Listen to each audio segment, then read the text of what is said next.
Welcome to February. It has been crazy. The news just keeps coming at us from all directions.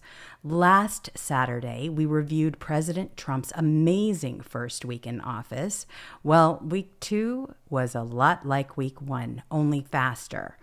Once again, I am live streaming from a remote location because Los Angeles is not yet stable enough to actually, do a show from there. It has been crazy. Tons of disruptions going on from the wildfires, infrastructure problems, and potential mudslides. That's definitely looming in our near future. But at least President Trump sent out the Army Corps of Engineers to turn on the water. Well, today's show is Winning Bigly, and that is because that is what President Trump is doing. Everywhere you turn, President Trump is doing precisely what we elected him to do.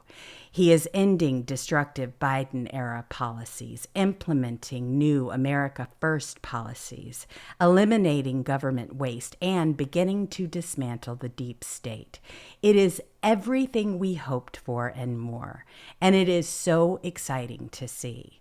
Would you like to see additional examples of winning bigly?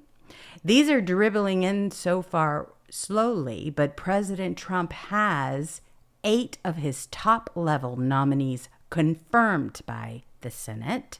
Secretary of State Marco Rubio, CIA Director John Ratcliffe, Secretary of Defense Pete Hegseth, Secretary of Homeland Security Kristi Noem, Secretary of the Treasury Scott Bessent, Secretary of Transportation Sean Duffy, Head of Environmental Protection Agency Lee Zeldin, Secretary of the Interior Doug Burgum, and they keep coming.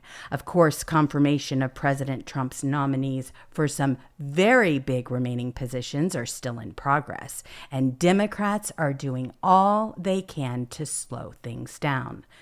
This is both despicable and dangerous for the country. We need these people confirmed and sworn in as quickly as possible.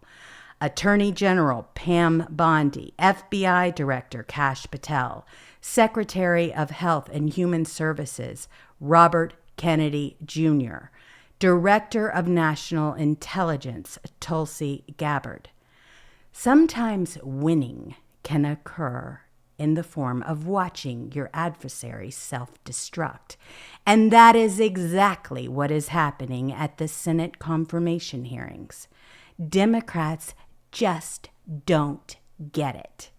They persist in displaying the behaviors which Americans loudly rejected on November 5th.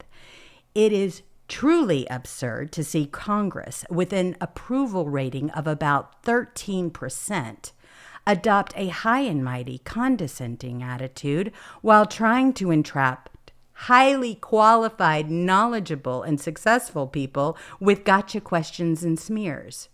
Instead of listening to the clear message of the American people and trying to work to make the country better, they continue with their obvious hypocrisy, their hyperbolic grandstanding, lying, smearing, and Trump hatred. They are doing exactly what Americans hate. For example, at RFK Jr.'s hearing, the most hyperbolic Democrat senators were also the recipients of the largest donations from Big Pharma. Let's be clear, Democrat senators do not represent their constituents. They represent their donors. At the Kash Patel hearing, most Democrat senators use their time not to ask questions, but instead made long speeches in which they falsely smeared Kash Patel's character. Many seemed to be afraid to ask questions. When they did ask him questions, he smacked them down hard.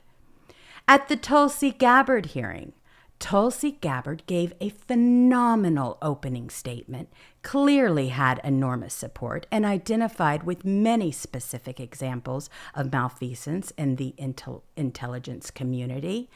Instead of working with Tulsi to fix the obvious problems, Democrat senators seemed obsessed only with denouncing Edward Snowden, as if this was the only intelligence issue of any importance. As was the case in Kash Patel's hearing, they made long, rambling speeches to avoid giving Tulsi an opportunity to expose their stupidity. America is sick of all of this partisan grandstanding nonsense. They were putting on a show for television, and it has completely backfired. So by all means, Democrats, please keep doing what you're doing. The country is thoroughly disgusted by your partisan antics, and you are alienating them in big numbers.